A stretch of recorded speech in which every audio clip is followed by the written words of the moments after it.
Hello guys, this is Shiraz Amazing Videos.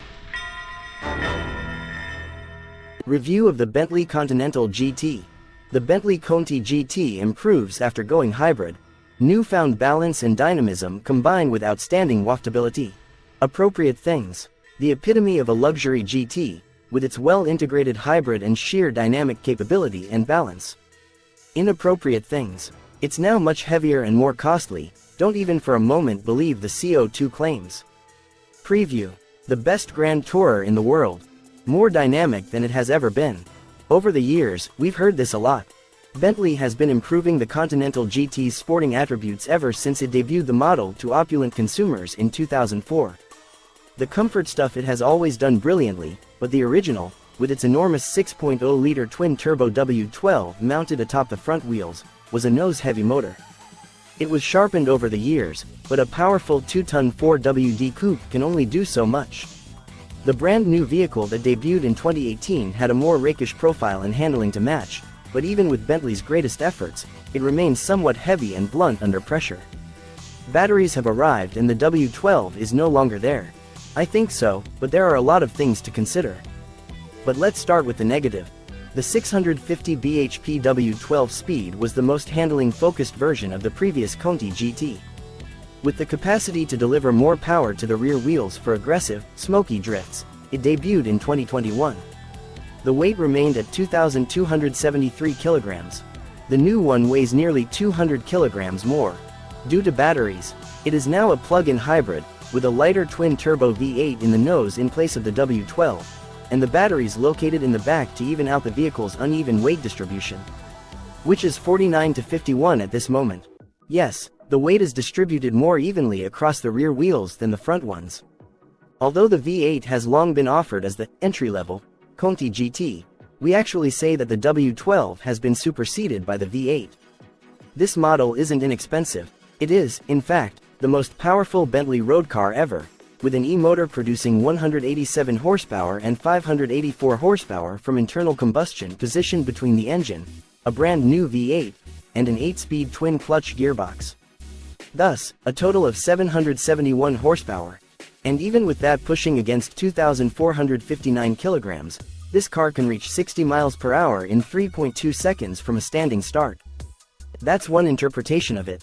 Another would be to mention how incredibly sophisticated this car is now.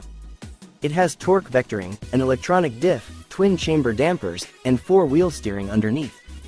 The money has been spent on these chassis upgrades. It's true that this is essentially a decent midlife facelift after 6 years on sale. Sufficiently extensive that 68% of the parts, including the air conditioning system and completely redesigned electric architecture, are new. Less money was available to change the way it looked because there was so much work underneath the surface. The front and rear ends are new, but the body panels are retained. For the first time ever, the new Conti doesn't have twin lamps on either side, which is why you've probably noticed the headlights. Rather, a single eyelash gives the lone lamps more individuality. At first, we considered it a slightly avant-garde addition for a Bentley.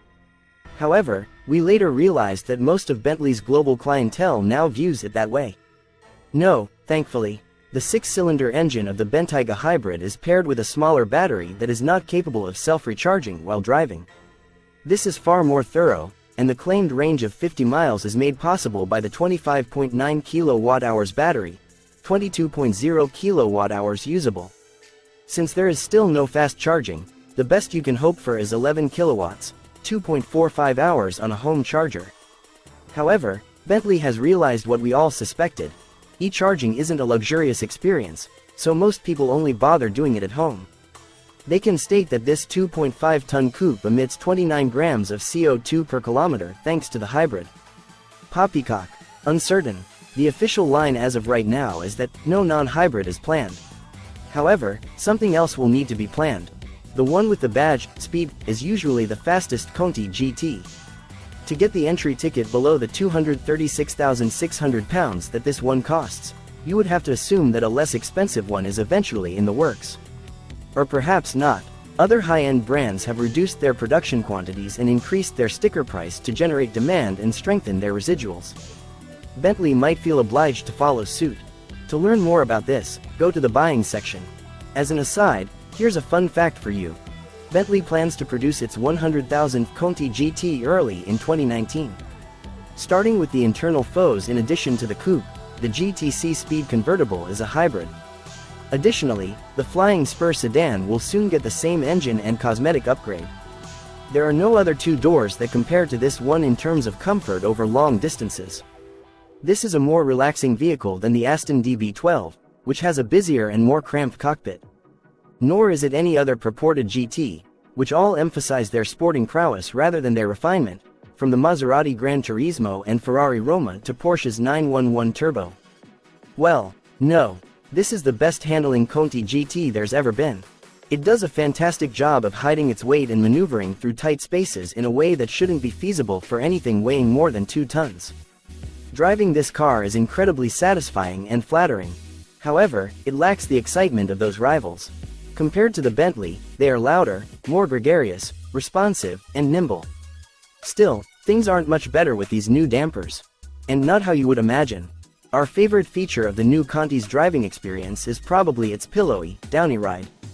In sport mode, they're not much stiffer than before, but in comfort, they're much softer. For additional information, see the driving tab. Verdict: the Conti GT's V8 hybrid powertrain fits it very well, and driving pleasure has improved. Compared to most other cars, this one is the best at understanding its role. In that regard, nothing has changed, it just now performs that role better than it ever has before.